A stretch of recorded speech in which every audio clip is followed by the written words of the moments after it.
kulanti wacan oo wanaagsan daawadayaal ku soo dhawaada durdurka wararka waxaynu idiin soo gudbinaynaa xogtii ugu dambeysay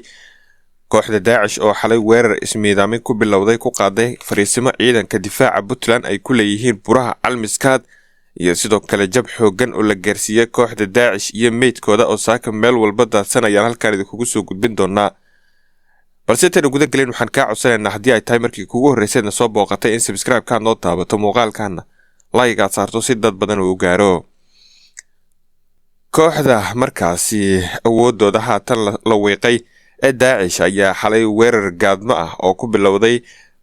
qaraxyo iyo sidoo kale hubka aadka u culus ku weeraray fariisimo ay ciidanka difaaca Puntland ay markaasi ku leeyihiin deegaanka Harari oo hoostaga Tog Jacayl waxaana wararku markaasi ay sheegayaan in ciidanka markaasi difaaca Puntland ay ka hortageen weerarkaasi ay markaasi soo qaadeen ciidanka markaasi Daesh ku sugan aaga markaasi buraha Almiskaad waxaana wararku ay markaasi sheegayaan in kooxihii weerarka soo qaaday ay iska caabiyeen ciidanka difaaca Puntland oo ka feejignaa dhagarta markaasi ay soo maleegayaan kooxda markaasi argagixisada ee Daesh waxa wararku markaasi ay sheegayaan in haatan ciidanka ay markaasi goor hore oo saakaba ay bilaabeen howlgal culus oo ay ku baacsanayaan kooxihii xalay weerarka soo qaaday waxaana ciidanka ay markaasi bilaabeen in ay u ruuqaansadaan deegaano hor leh oo ay kaga daba tagaan kooxihii weerarka soo qaaday intii markaasi dhimatay maaha inta markaasi firxatay weerarkan ayaa markaasi waxa ay ugu markaasi dan lahaayeen in ay markaasi ku hakiyaan ama ay isaga dulqaadaan culayska ay ciidanka difaaca Puntland ku hayeen maalmihii u dambeeyay waxaana ujeedkooda uu ahaa sidii ay u hakin lahaayeen howlgalka baaxadda weyn leh ee markaasi Puntland ay ku doonayso in ay ku soo afjarto kooxda Daesh ayna markaasi ku badbaadiso jiritaankeeda haddaba ciidanka difaaca Puntland ayaa durbaba waxa ay bilaabeen howlgal xoogan oo ay markaasi ku baacsanayaan kooxdii weerarka soo qaaday waxaana saaka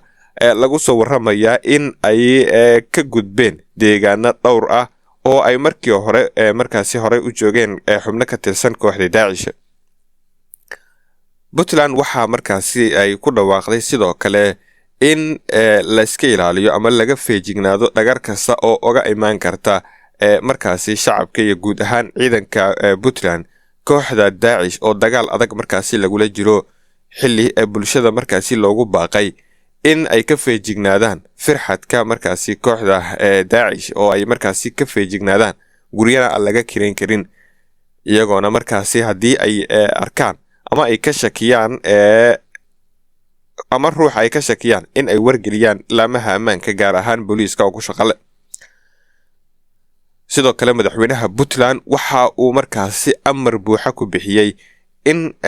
laga daba tago kooxihii markaasi xalay weerarka soo qaaday oo ciidanka ay dhaqaaqaan isla markaana aysan dib u soo laaban saaka wixii ka dambeeyo ilaa la soo qabto haraadiga markaasi firxadka kooxda Daesh oo ku dhumaalaysanaya buraha Almiskaad xalay sidoo kale waxa markaasi loo geystay kooxda Daesh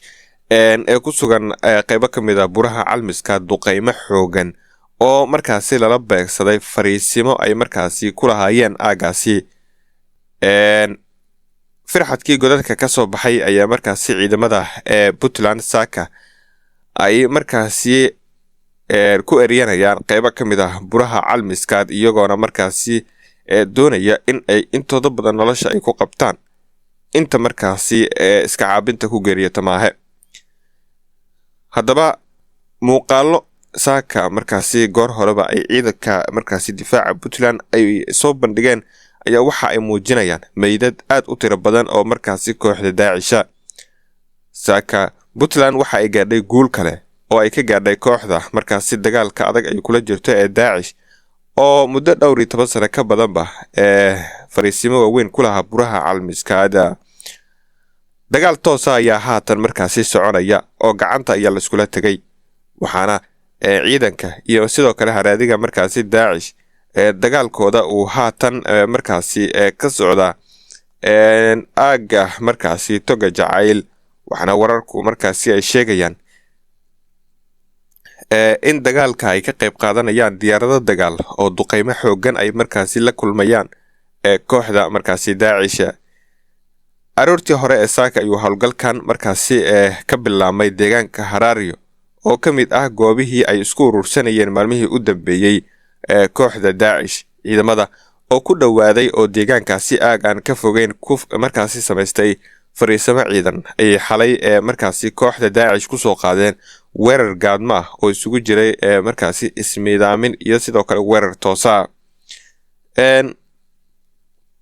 howlgalka saaka markaasi ka soconaya buraha Calmiskaad waxaa markaasi jabkii ugu xooganaa markaasi lagu gaarsiiyay kooxda Daacish tan iyo intii uu bilaabmay howlgalka lagu ciribtirayo markaasi kooxda Daacish. waxaana wararka saaka aynu helino markaasi ay sheegayaan in howlgalka xoogiisa saaka uu ka soconayo aaga deegaanka Harario isla markaana si adag la isugu farasaaray deegaanka uu markaasi saaka howlgalka uu ka soconayo. deegaanada saaka dhagta dhiigga loogu daray kooxda Daacish ayaa waxa markaasi ay yihiin ilaa 5 deegaan oo kala ah Qurac, Shabaab, Daray Madoobe, Garaar, Gaatir Oodan iyo sidoo kale marka deegaanka markaasi lagu magacaabo Dandamaale. ciidanka difaaca ee dawladda Puntland waxa ay sidoo kale markaasi ay dagaalka ay ku dileen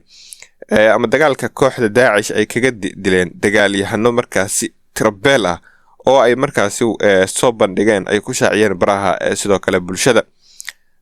buraha sidoo kale Calmiskaad xalay waxaa lala eegtay duqeymo xoogan oo markaasi la filayaba in ay yihiin waxa markaasi sida adag u baabi'iyay kooxda Daacish duqeymaha oo dhaawacyo iyo sidoo kale dhimashaba ku sababay kaas oo markaasi la aaminsan yahay in duqeymaha ay markaasi ka dhaceen deegaanada haatan aynu soo sheegnay. haddaba saaka Puntland waxa markaasi ay ku dabaaldegayaan ama ay ku kor dabaaldegayaan meydadka haraadiga kooxda Daacish. wixii warar ku soo kordho howlgalka culus ee saaka Puntland ay ka wado buraha Calmiskaad iyo dagaalka tooska ah ee haatan ka soconayo aaga deegaanka Harario iyo deegaanada ku teedsan halkan ayaad kala socon doontaan saacad